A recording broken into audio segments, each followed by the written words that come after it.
नमस्कार, सुलगता सवाल देख रहे हैं आप और मैं हूं आपके साथ दिव्या सिंह। एक तरफ पश्चिम बंगाल का संदेश खाली मामला सुर्खियों में बना हुआ है। यहां की महिलाओं ने टीएमसी नेता शाहजहां शेख और उसके गुर्गों पर कार्रवाई की मांग को लेकर हल्ला बोल दिया है, तो दूसरी तरफ टीएमसी के कई नेता जांच एजेंसियों की रडार पर हैं। कई नेता पार्टी की हालत देखकर पार्टी छोड़कर भाग रहे हैं, तो कई मुसीबतों का सामना कर रहे हैं। एक के बाद एक टीएमसी की हालत खराब होती जा रही है, जिससे ममता बनर्जी काफी ज्यादा गुस्से में हैं। लेकिन ममता की हालत खिसियानी बिल्ली खंबा नोचे जैसी हो गई है। ममता बौखलाहट में तो है, लेकिन कुछ नहीं कर पा रही। ममता के चहेतों पर अब ईडी ने तेजी से शिकंजा कसना शुरू कर दिया है, जिसके बाद ममता बनर्जी टेंशन में आ गई है। एक साथ ममता को कई मुश्किलों का सामना करना पड़ रहा है। ममता बनर्जी की बिगड़ती हालत पर तमाम तरह के सवाल सुलग रहे हैं। ईडी की रडार पर ममता के चहेते क्यों? जांच एजेंसियों पर क्यों बौखलाई ममता? टीएमसी सांसद पर क्यों कसा ईडी का शिकंजा? कैसे मुश्किल में फंसी ममता की पार्टी? इन सवालों ने सियासी पारा हाई कर दिया है और ममता बनर्जी की मुश्किलें बढ़ाती हैं। टीएमसी के कई नेता ईडी और सीबीआई की रडार पर है, जिसके बाद उनकी धड़कनें बढ़ी हुई हैं। वहीं ममता के चहेते को ईडी ने 8 घंटे तक पूछताछ के लिए बिठाए रखा, जिससे ममता पूरी तरह से बेचैन हो उठी और पार्टी के अंदर भी हड़कंप मच गया। स्टोरी में आगे बताएंगे कैसे मुश्किल में है ममता की पार्टी। लेकिन सबसे पहले बात टीएमसी सांसद से ईडी के पूछताछ की। दरअसल टीएमसी के घाटल के सांसद और अभिनेता दीपक देव अधिकारी से प्रवर्तन निदेशालय यानी कि ईडी ने 8 घंटे तक दिल्ली में पूछताछ की। टीएमसी सांसद देव सुबह 11 बजे ईडी कार्यालय पहुंचे थे और शाम 7 बजे वह ईडी कार्यालय से बाहर निकले। इस दौरान उन्होंने बाहर आकर मीडिया से बातचीत भी की और कहा कि आप जितनी बार मुझे बुलाएंगे मैं आऊंगा। हालांकि तृणमूल के स्टार सांसद ने दावा किया कि उन्हें दोबारा ईडी के कार्यालय में नहीं बुलाया गया। उन्होंने कहा कि मैं मुस्कुरा कर गया था, मुस्कुरा कर लौटा हूं, मुझे और क्या चाहिए। हालांकि घाटल से तृणमूल सांसद इस पर कोई टिप्पणी नहीं करना चाहते थे कि ईडी अधिकारियों ने दिल्ली में लॉन्चिंग बिल्डिंग में देव से क्या सवाल पूछे, क्या उन्होंने सभी सवालों के जवाब दिए या नहीं। उन्होंने कहा कि यह बेहतर होगा अगर ईडी इस मामले को आपके सामने रखे, आपसे बताए। बता दें कि देव को दिल्ली में ईडी कार्यालय में बुलाया गया था। सूत्रों के मुताबिक घाटल के सांसद को वित्तीय गबन से जुड़े एक मामले में पूछताछ के लिए बुलाया गया था, जिसके लिए वह ईडी दफ्तर पहुंचे थे। गौरतलब है कि देव को एक बार पहले भी कोलकाता स्थित सीबीआई दफ्तर में बुलाया गया था। उनके गौ तस्करी मामले में गिरफ्तार इनामुल हक से जुड़े होने के आरोप लगे थे। हालांकि तब देव ने आरोपों को खारिज कर दिया था, लेकिन इस बार वह ईडी कार्यालय में दाखिल हुए। तब भी घाटल सांसद ने इस तामझाम के बारे में पूछताछ की गई। उन्होंने कहा कि वह इनामुल को नहीं जानते। उन्होंने यह भी कहा कि मैंने किसी से एक भी रुपया नहीं लिया है, मुझे वह डर नहीं है, इसलिए जब भी बुलाया जाएगा मैं आऊंगा। घाटल से स्टार सांसद ने कहा कि उन्हें जांच एजेंसी पर भरोसा है और जांच के हित में जब भी किसी मदद की जरूरत होगी वह मदद के लिए तैयार है। उन्होंने यह भी कहा कि उन्होंने अपनी शूटिंग रद्द कर दी और जांच एजेंसी के सामने पेश होने गए। बता दें कि हाल में टीएमसी के सांसद लगातार सुर्खियों में रहे हैं। यह अटकलें थी कि टीएमसी सांसद इस बार लोकसभा चुनाव नहीं लड़ेंगे, लेकिन बाद में ममता बनर्जी और अभिषेक बनर्जी से मुलाकात के बाद उन्होंने अपनी राय बदल दी। इससे पहले 15 फरवरी 2022 को देव से सीबीआई ने निजाम पैलेस में करीब 5 घंटे तक पूछताछ की थी। सीबीआई सूत्रों के मुताबिक देव का नाम गाय तस्करी मामले में विभिन्न गवाहों से जिरह के दौरान सामने आया था। माना जा रहा है कि उसी वजह से बुलाया गया है। पूछताछ के बाद देव ने कहा कि मुझसे पूछा गया कि मैं किसी शख्स को जानता हूं या नहीं, मैंने अपनी बात रख दी। वहीं 2023 में भाजपा विधायक और अभिनेता हिरन ने देव पर भर्ती भ्रष्टाचार में शामिल होने का आरोप लगाया था। उन्होंने आरोप लगाया कि घाटल के सांसद ने गाय तस्करी मामले में पकड़े गए इनामुल हक से 5 करोड़ रुपए लिए थे। देव ने पलटवार करते हुए कहा कि अगर कोई सबूत है तो हिरन को ईडी या सीबीआई के पास लेकर जाना चाहिए।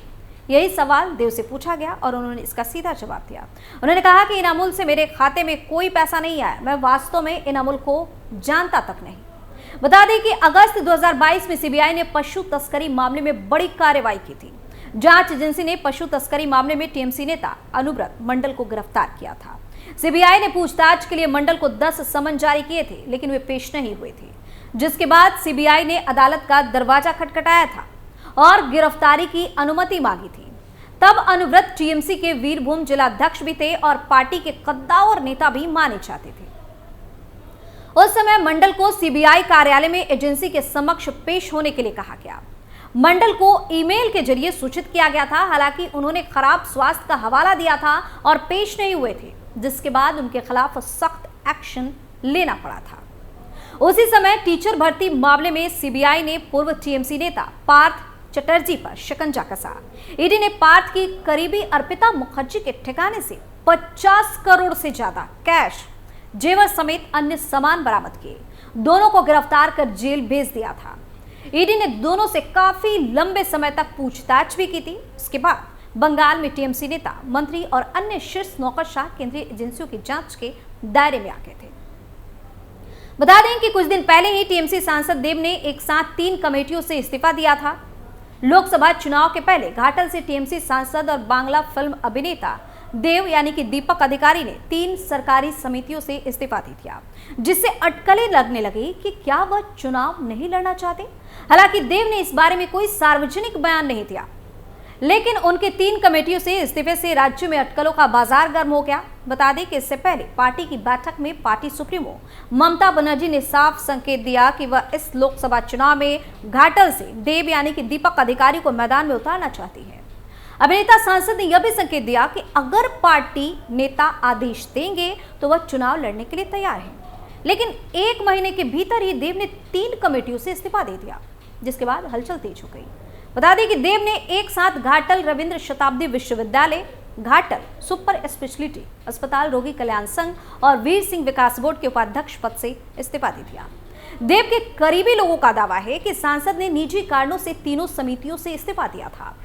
हालांकि राज्य मंत्री शशि पांचा ने कहा कि शायद आप समय नहीं दे सकते, इसके लिए उन्होंने इस्तीफा दे दिया। इसके बाद डॉक्टर शशि पांचा ने देव के इस्तीफे को कम महत्व देने की बात कही। बता दें कि देव ने इससे पहले कहा था कि यदि संभव हुआ तो वह 2024 के लोकसभा चुनाव में खड़ा नहीं होना चाहते। पश्चिम मेदिनीपुर जिले में पार्टी के एक वर्ग का कहना है कि घाटल के पूर्व विधायक शंकर दलुई से घाटल उत्सव एवं शिशु मेला समिति के गठन को लेकर विवाद चरम पर पहुंच गया है। देव को बाहर करने पर ही कमेटी का अध्यक्ष फाइनल हुआ था। हालांकि इसके बाद सांसद के समर्थक चुप हो गए। हालांकि सांसद ने इस बारे में कभी भी सार्वजनिक रूप से कुछ नहीं कहा, कोई बातें नहीं की। इस संबंध में ना तो पार्टी और ना ही किसी अन्य को सार्वजनिक बयान देते देखा गया। वहीं आगामी लोकसभा चुनाव में देव की उम्मीदवारी की अटकलें तेज हुई थी, जब पिछले जनवरी में पश्चिमी मेदिनीनगर जिला तृणमूल नेतृत्व की कालीघाट की बैठक हुई।